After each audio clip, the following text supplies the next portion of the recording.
మహాభారతం ఇది ఒక పౌరాణిక కథ మాత్రమే కాదు, మన జీవితానికి సంబంధించిన కథ.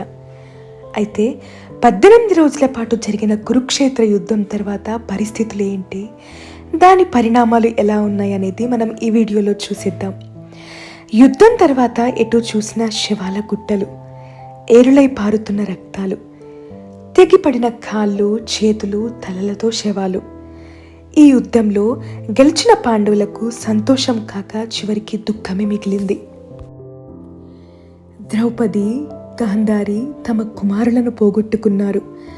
హస్తినాపుర వీధులన్నీ నిశ్శబ్దాన్ని అలుముకున్నాయి. ఇక కురుక్షేత్ర యుద్ధంలో తన 100 మంది కుమారులను పోగొట్టుకున్న గాంధారి కృష్ణుడికి శాపాన్నిచ్చింది. అదేంటంటే, రాబోయే 36 ఏళ్లలో నీవు మరణించాలి అని.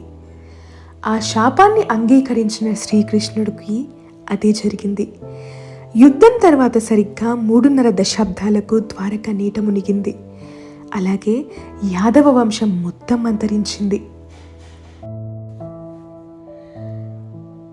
ఒకరోజు శ్రీకృష్ణుడు ఒక చెట్టు కింద పడుకొని నిద్రిస్తుండగా ఒక వేటగాడు జింక పిల్లను పట్టుకోవడానికి పరిగెత్తుకుంటూ ఈ శ్రీకృష్ణుడు నిద్రిస్తున్న చెట్టు దగ్గరికి చేరుకుంటాడు.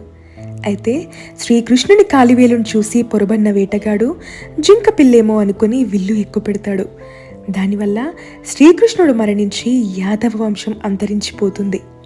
అయితే శ్రీకృష్ణుడి మరణం పాండవులకు పెద్ద దెబ్బ అయింది. యుద్ధంలో గెలిచామనే సంతోషం లేకపోగా వారి చివరి క్షణాలు దుఃఖాన్ని చవి చూశాయి.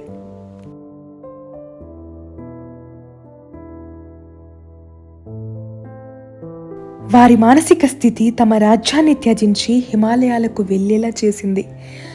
తమ భార్య ద్రౌపది, ఒక వీధి కుక్కతో సహా ఈ పంచపాండవులు హిమాలయాల్లోని స్వర్గయాత్రకు బయలుదేరారు. అక్కడ కూడా వారికి దుఃఖమే మిగిలింది. ఒక్క యుధిష్ఠిరుడు తప్ప మిగిలిన 5 పర్వత అధిరోహణ క్రమంలో మరణించారు. చివరిసారిగా స్వర్గం తలుపులు తెరుచుకున్నాయి. యుధిష్ఠిరుడు కుక్కతో పాటు స్వర్గద్వారం ముందు నిల్చున్నాడు. అయితే ఇంద్రుని ఆజ్ఞతో తన కుక్కను అక్కడే వదిలేసి లోపలికి రావాలి. కానీ దానికి యుధిష్ఠిరుడు ఏమాత్రం ఒప్పుకోలేదు. తన మంచితనానికి, నిజాయితీకి మెచ్చి స్వర్గద్వారాలు యుధిష్ఠిరుడికి స్వాగతం పలికాయి. అలాగే పాండవులు తమ మరణానికి ముందు గాంధారి, ధృతరాష్ట్ర బాధ్యతలను తీసుకున్నారు. వారు కూడా పాండవుల సమక్షంలోనే తమ వృద్ధాప్యాన్ని గడిపారు. ఈ వీడియో కనుక మీకు నచ్చినట్లయితే please like, share and subscribe to Telugu Vidyalaya.